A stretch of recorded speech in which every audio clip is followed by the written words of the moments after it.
Nyssa tapped her brush on the unopened can of paint and stared at the blank signboard.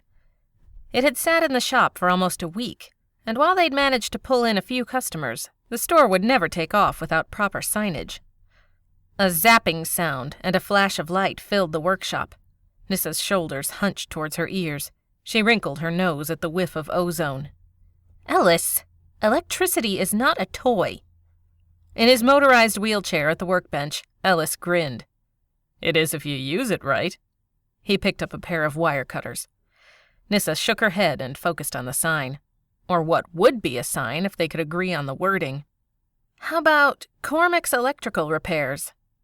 "That ties us to our current aliases."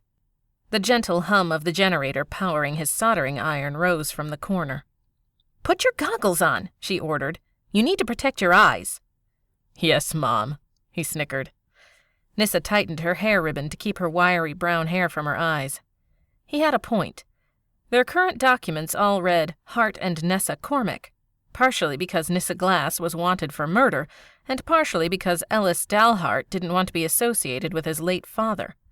Their aliases wouldn't necessarily last forever, though. She'd like to prove her innocence someday, and maybe reclaim her name.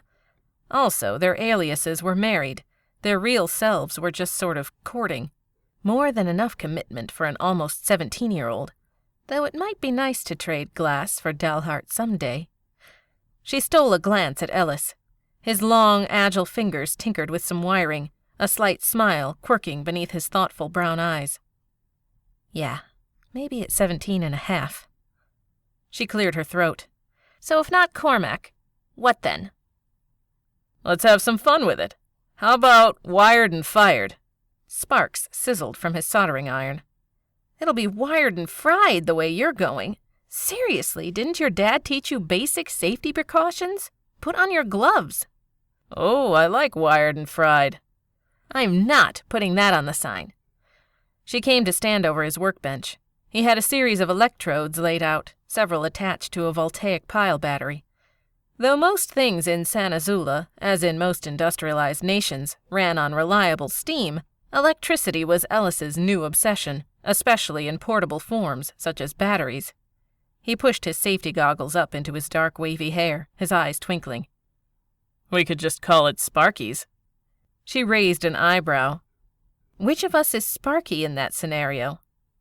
"How about Sparks and Shocks?" "I'm not using an oath, no matter how mild, in my signage." "Too shocking?" He winked. She rolled her eyes. "That's an idea. The Shock Shop." With a groan, she turned back to the board. "What's up? Loose sparks? Charge it?" "He thinks he's so funny." Nyssa sniffed, but couldn't help a smile. "I'm going to write Electrical Repairs for now. We can always put up something flashier later." "Flashier? Nyss, did you just make a pun?" He laughed. "I'm so proud." She chuckled. "You're rubbing off on me. You and your malfunctioning humor program." Nyssa finished her lettering in bold, broad strokes, then took a hammer and nails and went outside to hang her masterwork. A few swift blows later, she stepped back to admire the sign. Sweat beaded on her forehead in spite of the overcast sky. It would probably rain later that afternoon. According to Reynard, the wealthy nobleman who'd accompanied them on the Zeppelin from New Torrid, their arrival 2 months before had been right at the beginning of monsoon season.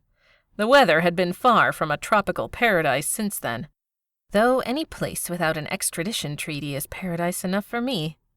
It was beautiful in San Azula. They'd set up their shop far enough away from the tourist traps to enjoy the local charm. Sun gleamed off the white plaster buildings with their red tile roofs. Palm trees swayed along the edge of the streets, and colorful canopies fluttered in front of the businesses. Their store, however, was a newer construction, a 3-story shop and living quarters combination. Made of brown brick with reinforced plate windows and metal shutters, it squeezed between 2 old San Azulan-style buildings. It seemed an appropriate home for 2 expats from the continent. A few pedestrians, some in formal continental garb, a few in the lighter-weight, more brightly colored fabrics of San Azulans, scurried from one business to another. None gave the shop's new signage a second glance.